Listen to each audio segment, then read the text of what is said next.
लग्नाच्या पहिल्याच रात्री लहान धीराने माझ्या नवऱ्याआधी खोलीत येऊन दुधाचा ग्लास संपवला. लगेचच 2 दिवसांनी फिरायला नेतो म्हणून धीर मला 4 चाकी गाडीमध्ये बसवून घेऊन गेला. अचानक मध्य रस्त्यात गाडी थांबवून, "वहिनी, मी तुला वेगळा अनुभव देतो," असं बोलून त्याने गाडीतच माझी जोराने. मित्रांनो, कथा शेवटपर्यंत ऐका, नक्कीच तुम्हाला ही कथा आवडेल. लग्नाच्या पहिल्याच रात्री माझ्या नवऱ्याच्या जागी माझा लहान धीर खोलीत आला. आत येताच त्याने टेबलवर ठेवलेले केशरचे दूध पिले. ते दूध मी माझ्या नवऱ्यासाठी आणलं होतं. धीराला असं खोलीत आलेलं पाहून मी जागची उठून बसले होते.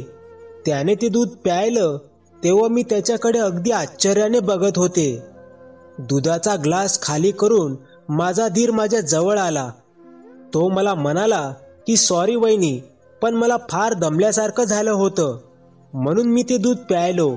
तू दादासाठी दुसरा दुधाचा ग्लास घेऊन ये." धीर एवढाही लहान नव्हता की त्याला समजत नसेल. अजून तर मला घरात पूर्ण 1 दिवसही झाला नव्हता. उगाच कोणाला काही बोलायला नको म्हणून मी माझं तोंड बंद ठेवलं. दुधाचा ग्लास खाली करून धीर खोलीतून बाहेर गेला. तो बाहेर जाताच माझा नवरा खोलीत आला. त्यांना बघताच मी किचनमध्ये दूध घेण्यासाठी गेले. जेव्हा मी खोलीत परत आले तेव्हा तर दीपक खोलीत नव्हता. तो कुठे गेला होता कोणास ठाऊक. मी बाहेर येऊन पाहिलं तर सासूबाईही झोपी गेल्या होत्या. धीराला दीपक बद्दल विचारावं तर तोही कुठे दिसत नव्हता. मी पुन्हा माझ्या खोलीत आले व थोडी पाठ टेकवली. लग्नाचा दिवसभराचा थकवा एवढा होता की मला मिनिटभरातच गाढ झोप आली. दुसऱ्या दिवशी दीपक सकाळी लवकर ऑफिसला निघून गेला. पुढचे 2 दिवस उलटले. दीपक माझ्याशी एक शब्दही बोलला नव्हता. मी त्याच्या असं वागण्याचं कारण सासूबाईंना विचारलं. तेव्हा त्या म्हणाल्या की दीपकचा मौन व्रत आहे. त्याचं न बोलणंही मी सहन केलं होतं. लग्नाला अजून आठवडाही झाला नव्हता तोच दीपक त्याच्या ऑफिसच्या कामासाठी बाहेर गावी गेला. अजून तर आमची लग्नाची पहिली रात्रही आम्ही सोबत घालवली नव्हती. लग्नानंतर नवऱ्यासोबत नाही तर सासू आणि धीरासोबत मी होते. मी माझं सुनेचं कर्तव्य पार पाडत होते. सासूबाई व धीराची मी काळजी घेत होते. नवरा जवळ नसण्याचं दुःख माझ्या मनात होतंच. एके दिवशी माझा धीर माझ्या खोलीत आला. तेव्हा मी रात्री झोपण्याची तयारी करत होते. राहुलने माझा हात पकडला व मला ओढून त्याने बेडवर बसवलं. तो म्हणाला, "वहिनी, मी घरी आल्यापासून बघतोय तू माझ्याशी नीट बोललीस नाहीस. अगं, आता तू या घरातील सदस्य आहेस. मन मोकळं राहा." राहुल 22 वर्षाचा होता. तो एवढा बोलका होता हे आज मला समजलं होतं. गप्पा करत करत तो थकतच नव्हता. शेवटी मी त्याला म्हणाले की "भाऊजी, मला आता झोप येते. आपण उद्या निवांत बोलूयात." मग राहुल तेव्हा खोलीतून बाहेर गेला. दुसऱ्या दिवशी सासूबाई सकाळी आत्याबाईच्या घरी गेल्या. आत्याबाईचं ऑपरेशन झालं होतं. त्यासाठी त्यांना त्या बघायला गेल्या होत्या. सासूबाई गावाला जाताच माझ्या धीराने कॉलेजला दांडी मारली. राहुलला मी चहा नाश्ता दिला. नंतर मी घरातील बाकी साफसफाई करू लागले. माझ्या नवऱ्याचा फोन सारखा बंद येत होता. त्यामुळे मी राहुलकडे गेले. मी त्याला म्हणाले की "भाऊजी, तुमच्याकडे दीपकचा अजून कुठला दुसरा नंबर आहे का?" त्यावर भाऊजी म्हणाले की "वहिनी, दादाकडे दुसरा नंबर नाही आहे. दादाचा एकच फोन नंबर आहे." माझा उतरलेला चेहरा पाहून राहुल म्हणाला की "वहिनी, तू उगाच चिंता करतेस. अगं, दादा येईल काही दिवसात. तो नसला तरी मी तर आहेस ना तुझ्यासाठी. तुला काही काम असेल तर मला सांग." राहुलने त्याच्या भावाची बाजू सांभाळण्याचा प्रयत्न केला होता हे मला दिसत होतं. पण आता 15 दिवस होत आले आणि मी माझ्या नवऱ्यासोबत 1 तासही घालवला नव्हता. माझ्या नशिबावर मलाच दया येत होती. त्याच दिवशी राहुल मला म्हणाला की "वहिनी, मी तुला आज बाहेर फिरायला घेऊन जातो. तू घरात फार बोर झाली असशील." खरंच मी घरात फार बोर झाली होती. मी राहुलसोबत बाहेर जायला तयार झाले. राहुलने मला मॉल फिरवला. बाहेर आम्ही जेवण केलं. घरी येताना वाटेत त्याला त्याचे काही मित्र भेटले. मला पाहून ते म्हणाले की "राहुल, तुझ्या लहान बहिणीचं एवढ्या लवकर का लग्न केलं तुम्ही?" मी उंचीला कमी होते व शरीरानेही बारीक होते. त्यामुळे मी लहान दिसायचे. तशी तर मी 24 वर्षाची होते. त्यावेळी राहुलने माझी त्याच्या मित्रांशी ओळख करून दिली. घरी आल्यावर मी सरळ माझ्या खोलीत गेले. चेंज करून मी झोपण्यासाठी बेडवर आले. खोलीचा लाईट मी बंद करणार तोच राहुल माझ्या खोलीत आला. त्याच्या हातात दुधाचा ग्लास होता. तो मला म्हणाला, वहिनी, त्या दिवशी मी तुला न विचारता दादासाठी आणलेले दूध प्यायलो होतो. त्याचा तुला राग आला होता हे मला माहीत आहे. आज मी माझ्या हाताने तुझ्यासाठी केशरचे दूध बनवून घेऊन आलोय. मी राहुलला म्हणाले की माझं पोट खूप भरलंय, आता मला काहीच नकोय. तरीही राहुल मला आग्रह करत होता. त्याच्या आग्रहामुळे मी ते दूध प्यायले. दूध बनवल्याबद्दल मी राहुलची तारीफही केली होती. दूध पिऊन झाल्यावर पुन्हा काही वेळ राहुल माझ्या खोलीतच होता. तो बोलत असताना मला फार झोप येत होती, त्यामुळे मी झोपी गेले. सकाळी जेव्हा मी झोपेतून उठले तेव्हा मी पाहिलं राहुल माझ्याजवळ माझ्या बाजूला झोपला होता. त्याला पाहून मी जोरात दचकून उठले. माझ्या झटक्याने राहुलही उठून बसला. मी त्याला म्हणाले की भाऊजी, तुम्ही इथे का झोपलात? त्यावर राहुल म्हणाला की वहिनी, अगं मला रात्री कधी झोप आली मलाही समजलं नाही. चुकून माझा डोळा लागला आणि मी इथेच झोपी गेलो. राहुलचंही माझ्यासारखंच झालं असेल. अचानक त्याचा डोळा लागला असेल. राहुलला मी ठीक आहे म्हणाले व मी बाथरूममध्ये गेले. राहुलही माझ्या खोलीतून बाहेर गेला होता. माझं आवरून मी बाहेर किचनमध्ये गेले. सासूबाई आज घरी परतल्या होत्या. आल्यापासून त्या त्यांचं गुडघं पकडून बसल्या होत्या.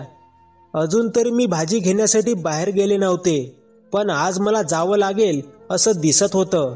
सासूबाई म्हणाल्या की माझे गुडघे मला उठू देत नाही आहेत, आता तूच जाऊन भाजी घेऊन ये. माझ्यासाठी ते शहर नवीन होतं, तेथील काहीही मला माहीत नव्हतं. तेव्हा सासूबाईंनी राहुलला माझ्यासोबत पाठवलं. राहुलची गाडी उंच होती. मला त्यावर व्यवस्थित बसायला येत नव्हतं. त्यामुळे मी राहुलला म्हणाले की भाऊजी, तुम्हाला मोठी गाडी येत असेल तर आपण त्यानेच मार्केटमध्ये जाऊयात. राहुलला 4 चाकी गाडीही चालवता यायची. आम्ही त्या गाडीने जायला निघालो.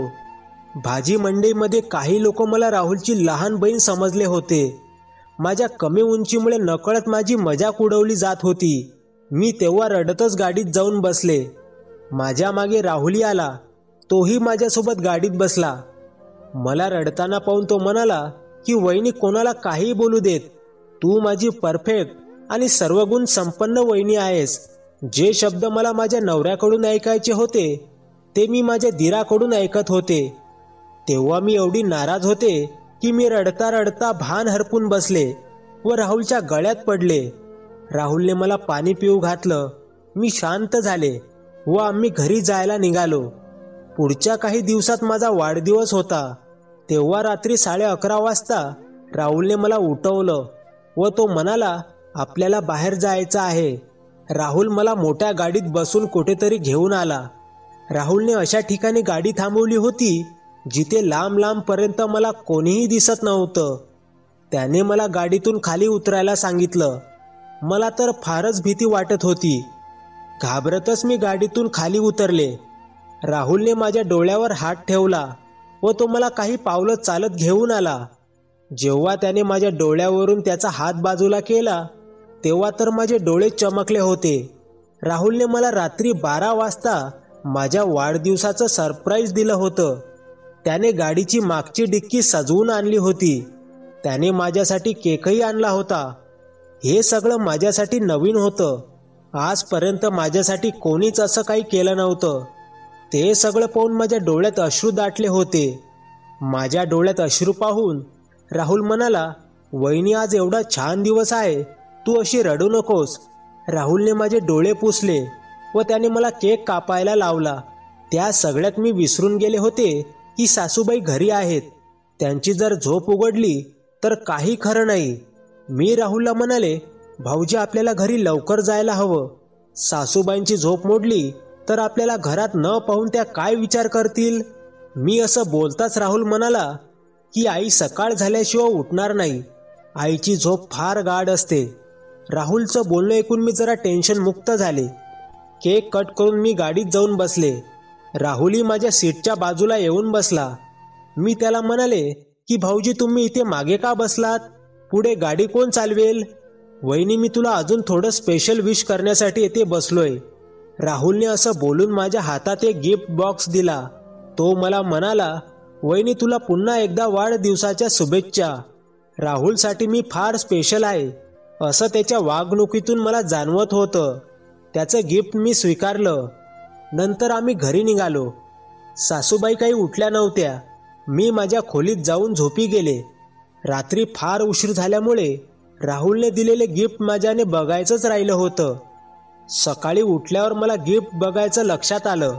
मी गिफ्ट बघायला घेणार तोच माझ्या खोलीचा दरवाजा उघडला. समोर माझ्या नवऱ्याला पाहून मी फार खुश होते. दीपकच्या हातात गुलाबाचा फुलगुच्छ होता. त्याने तो मला दिला व मला बर्थडे विश केलं. लग्नानंतर आज पहिल्यांदा दीपकने मला जवळ घेतलं होतं. संध्याकाळी त्याने माझा बर्थडेही सेलिब्रेट केला.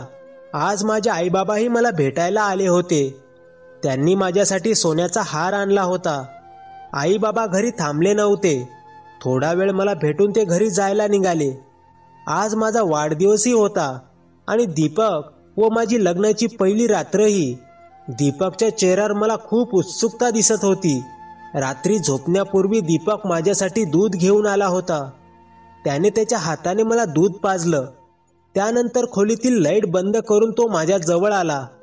सकाळी उठल्यावर मी फार खुश होते, कारण माझ्या नवऱ्याने खऱ्या अर्थाने मला बायकोचं स्थान दिलं होतं. आज दीपक घरीच होता. दुपारच्या वेळी माझे काम आवरून मी माझ्या खोलीत आले. खोलीत येताच मी पाहिलं की दीपक डोक्याला हात लावून बसला होता. त्याला असं टेन्शनमध्ये पाहून मलाही टेन्शन आलं होतं. मी दीपक जवळ गेले व त्याला काय झालं विचारलं.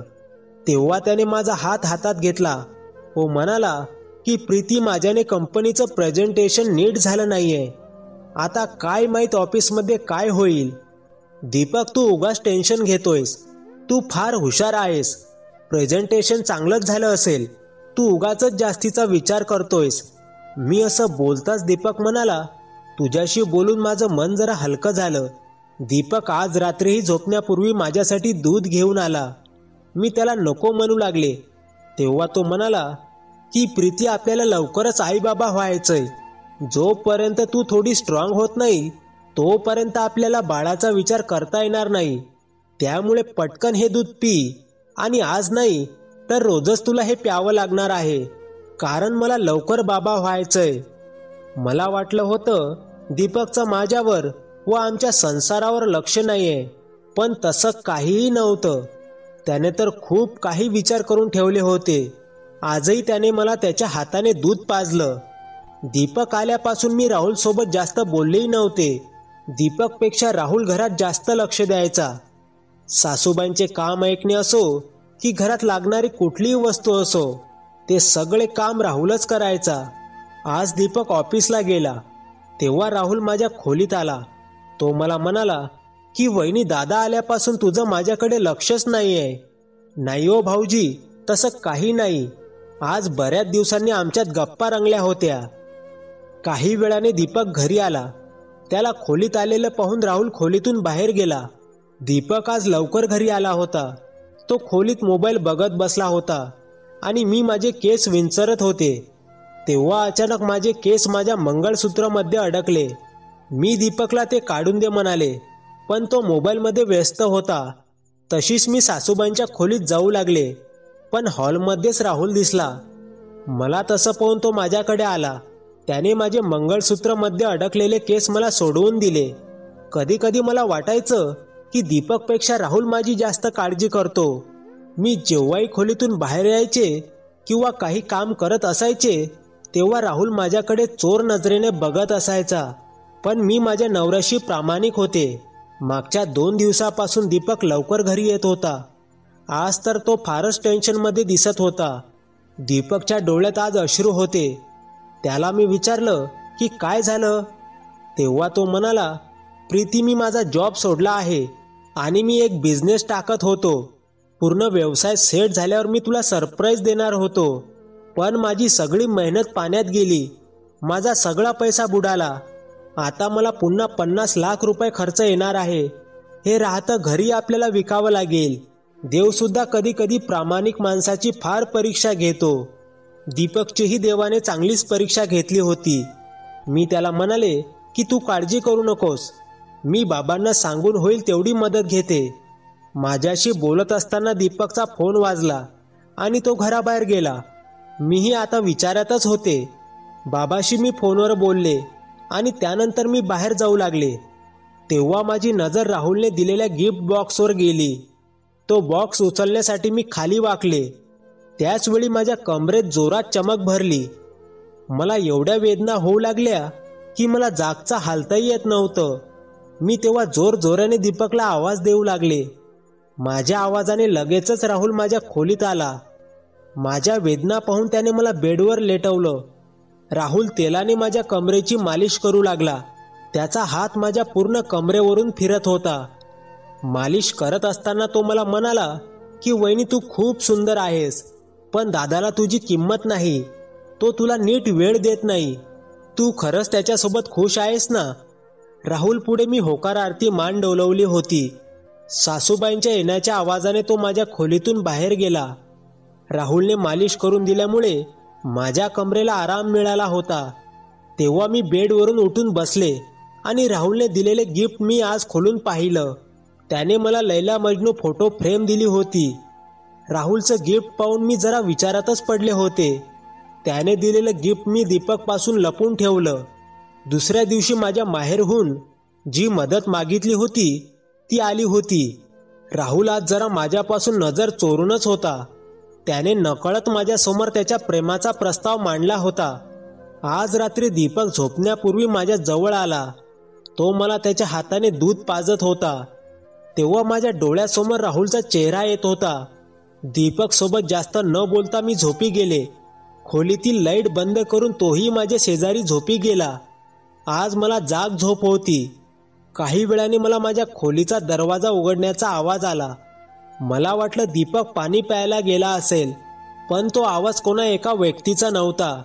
दीपक बोलत होता की आता मी खोलीतून बाहेर गेलो की तुझी वहिनी रात्रभरासाठी तुझी बायको समज. तुला तिच्यासोबत जसा वेळ घालवायचा तसा वेळ तू घालवू शकतोस. त्याचं बोलणं ऐकून मी लाईट सुरू केला व उठून बसले. माझ्यासमोर सासूबाई, दीपक व राहुल हे तिघही होते. यावेळी सासूबाई व राहुल आमच्या खोलीत काय करत होते मला बघून ते तिघही बिथरले होते. दीपक राहुलला म्हणाला की राहुल ही कशी काय उठली? आज तू दुधात झोपेचं औषध घातलं नव्हतंस का? माझ्या सासूबाईंच्या हातात भली मोठी बॅग होती. ते तिघही कपाटाजवळ उभे होते. दीपक मला त्या बॅगेमध्ये पैसे ठेवताना मला दिसला होता. माझ्या बाबांनी पाठवलेले 50 लाख रुपये तो त्या बॅगेत भरत होता. सासूबाईंच्या हातात माझ्या आईने मला वाढदिवशी दिलेला हारही मला दिसत होता. मी दीपकला म्हणाले की तर हा आहे तुमचा खरा चेहरा. मला याची पूर्वकल्पना राहुलने आधीच दिली होती. राहुल, तू दिलेल्या गिफ्ट बॉक्स मधली चिठ्ठी मी वाचली होती. या चोराचा खरा चेहरा माझ्या समोर आणण्यासाठी धन्यवाद. दीपक, तू माझ्यासोबत हे योग्य केलं नाहीस. मी असं बोलताच दीपक म्हणाला, तुझ्यासारख्या 3 फूट उंच असणाऱ्या ठेंगण्या मुलीसोबत लग्न करण्याची माझी अजिबात इच्छा नव्हती. लग्नाच्या पहिल्या रात्री तुला पाहून मला किळस येत होती, म्हणून मी काही दिवस बाहेर गावी गेलो होतो. आणि तुझ्या व्यक्तीला धन्यवाद म्हणत आहेस, त्याने तुझ्यासोबत खोट्या प्रेमाचं नाटक केलंय. दीपकचं बोलणं ऐकून राहुल बोलू लागला की मी दीपकचा भाऊ नाही, मी तर या घरातला नोकर आहे. मला माझ्या मालकाने जे सांगितलं ते मी करत होतो, पण मी एका निष्पाप व साध्या सरळ मुलीला फसवतोय याची मला जाणीव झाली. तेव्हा मी प्रीती मॅडमला सगळं काही एका चिठ्ठीत लिहून पाठवलं होतं. जेव्हा त्यांनी चिठ्ठी वाचली तेव्हा त्यांच्या पुढच्या प्लॅनमध्ये मी त्यांना साथ दिली. आज मी त्यांच्या दुधात झोपेचं औषध घातलं नव्हतं, कारण तुमची सत्यता मला मॅडमला दाखवायची होती. दीपकने पैशासाठी माझ्याशी लग्न केलं होतं. माझे बाबा फार श्रीमंत होते. आज सगळे पैसे व दागिने घेऊन कायमचं पळून जाण्याचा त्या मायलेखाचा प्लॅन होता. वेळीच राहुलने मला याची कल्पना दिली, म्हणून सगळं सत्य माझ्या समोर आलं. त्या दोघं चोरांना मी पोलिसात दिलं. राहुलला मी माफ केलं होतं, कारण त्याने मला फसवण्यापेक्षा जास्त माझी मदत केली होती. मी माझ्या आईबाबासोबत माझ्या माहेरी जाऊ लागले. राहुलने मला जाताना थांबवलं व तो म्हणाला की प्रीती मॅडम तुमच्यासोबत प्रेमाचं नाटक करत असताना मला तुमच्यावर खरं प्रेम कधी झालं हे कळलंच नाही. मी तुमच्या प्रेमळ आणि निर्मळ स्वभावावर प्रेम करून बसलोय. मला तुमच्या दिसण्याची, तुमच्या उंचीची कसलीही लाज नाही. मी तुमच्यावर खरं प्रेम करतो. मला तुमच्या आईबाबाची संपत्तीही नकोय. माझं 1-2 खोलीचं घर आहे. त्यात मी तुम्हाला राणी बनवून ठेवेल. हे माझं प्रॉमिस आहे. राहुलचं माझ्यावरचं प्रेम खरं होतं. त्याने माझ्या आईबाबांच्या पैशावर जराही नजर ठेवली नव्हती. त्याचा प्रामाणिकपणा पाहून मीही त्याला माझं मन देऊन बसले. मला सांभाळून घेणारा व माझ्यावर मनापासून प्रेम करणारा मुलगा मला मिळाला होता. मी त्याच्यासोबत लग्न केलं आणि आज मी त्याच्यासोबत त्याच्या 2 खोलीच्या घरात सुखी संसार करते. राहुलला माझ्या माहेरच्या पैशाचा कसलाही लोभ नाही. तो रोज मेहनत करून कमावतो. त्याच्या कष्टाच्या भाकरीमध्ये जी चव आहे ती कुठल्याही महागड्या पिझ्झामध्ये नसेल. आज मी सुखात आयुष्य जगते एका निस्वार्थी माणसासोबत. मंडळी, होतकरू प्रामाणिक व्यक्ती त्याच्या मेहनतीवर एक दिवस नक्की मोठा होतो, पण लबाड व भामटे लोक कधीच मोठे होऊ शकत नाहीत. ते नेहमी त्यांच्या लबाडीमुळे मागेच राहतात.